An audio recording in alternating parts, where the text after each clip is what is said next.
We have been focused on this case and getting justice for her instead of being able to really grieve. And tonight, a local family is finally able to start to grieve after waiting years to see if they would get any type of justice for their loved one. Our Tamara Lopez spoke with that family today. So, Tamara, what's giving them a sense of relief this evening? Trevor, I spoke with the family of Kayla Montano today. She was murdered by a group of teens in 2020. And yesterday, the final suspect stopped her trial and took a plea deal. That was some of the best news Montano's family has gotten over the years.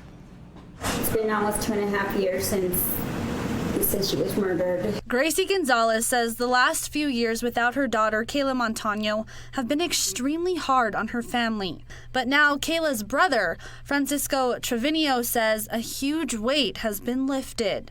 It was very great to hear the outcome of what happened to this case and hear what's going to happen to them. Diamond Salazar is one of the teens charged with Kayla's murder. She recruited the others to shoot at Montano's car, thinking it was the person who robbed her earlier that day back in 2022. On Wednesday, Salazar stopped her trial and pleaded guilty to second-degree murder. She now faces up to 24 years in prison. Salazar was the last one to go to court. Gonzalez says these years without Kayla have been full of endless court hearings and not much time left for grieving. It's over, and we can now, like I said, grieve my girl in peace, knowing that all of this is behind us.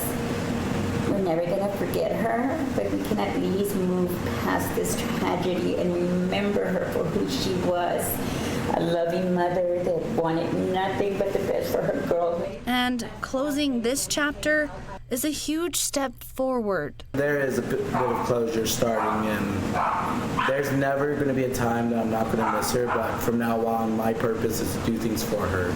I'm graduating college for her. I'm going to get a good career for her and live my life for her because that's all she wanted. The family isn't just recovering from the loss of Kayla. We talk about Kayla's murder, but they were all there. Sierra, she had to throw away her shoes because Kayla's blood was on them. Kayla bled on top of her. Cisco was forced by the 911 operator to take her pulse and see if she had any life in her. These are things that destroyed us. Gonzalez moved away from Albuquerque to give Kayla's daughter, Naomi, a better life. She was in the car that night and saw her mother murdered. And Kayla would do anything for this little girl. And she has a message for her mother's killers, and she wants them to know that they destroyed her life, that they took her mama away from her, and that she wishes they spend the rest of their lives in jail, even though we know that's not going to be true. Even though the pain remains, Kayla lives on in her loved one's memories. It's been a real struggle being without Kayla. She was, my ride or die. She was my best friend. We're only a year apart, so I spent my entire life with her, and she was my other half. Salazar also pleaded guilty to 2 counts of aggravated assault with a deadly weapon. Salazar's sentencing hearing is scheduled for mid-October, and the 3 other teens involved also pleaded guilty to murder. Trevor?